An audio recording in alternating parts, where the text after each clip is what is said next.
Anyway guys, may receive pala tayo ngayon sa shop guys na monitor ng computer po na 27 inches. Yun po ang kanyang diferensya po. Meron siyang power, nagtitrigger siya pero hindi halata yung kanyang backlight po kasi it's backlight po siya. Sobrang nipis po.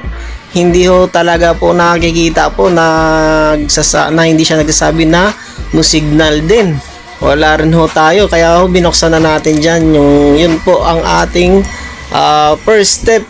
Tinanggal ho agad natin yung kanyang flex para makita natin kung may display sa kabila. Ito panibagong lesion na naman to, panibagong troubleshooting kasi nga po hindi lalabas pagka wala pong nakalagay sa HDMI. So yun nga po, kailangan nyo siyang kabitan ng HDMI dyan ng input. Kahit po yan yung smart box, pwede po yung gagamitin sa mga bagong labas na mga computer monitor ngayon. So ibig sabihin po yung diferensya po nasa kanan agad matic. Ito po mapapabilis yung trabaho natin gawa nga pong meron siyang flexible na tumatawid dyan sa area na yan. So yun ang ating bilin sa ating mga customer na mapabilis ang troubleshooting and repair pagka may flex po na tumatawid dyan sa kabilang signal. Kaya nga po yan, tin-troubleshooting na natin yung next step na troubleshooting dyan. Then nakita nga natin yung damage, titesteran ho natin yung mga kapasitor pag meron siyang shorted. Yun po binalik natin, nagsha-shutdown ho talaga yung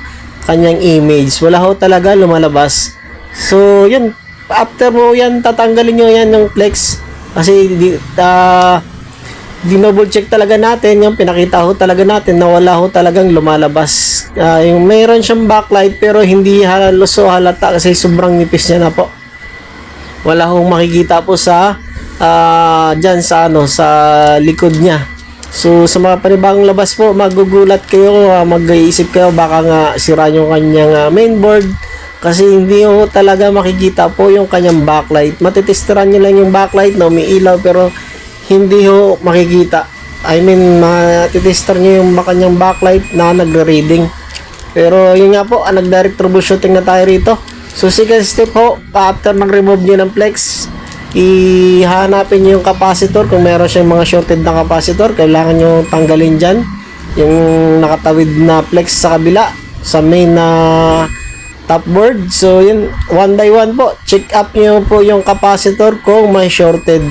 Tapos pag wala pong shorted dyan mga sir, dyan na tayo papasok yung tape method. Tape method na pa po yung gagawin nito kasi po meron siyang flex, hindi agad do cutting method. Kasi yung cutting method, pagka nagkamali ho tayo, minsan lumalala, hindi na ho natin maibalik pag nasubrahan po ng cutting. So itong kaigihan po, dahil po may flex po, napadali yung troubleshooting natin.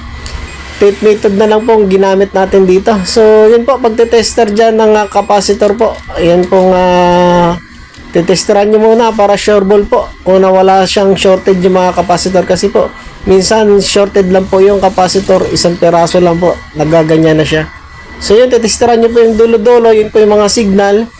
Titesteran nyo kung nasaan yung mga signal na kailangan nyo i-cancel, yung CKB signal nya rin po. Yun po, yan, yun yung bilang sa simula sa dulo, mga bilang siguro mga 10 to 11. Yun po, lagyan nyo ng tape.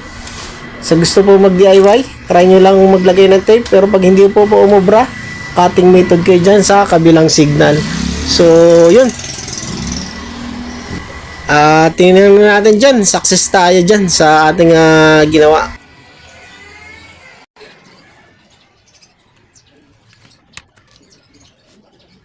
So yun no, super linaw pa po, super kinis pa po. Wala pa siyang naging dead pixel. Kumbaga, napakaswerte na may-ari po nito.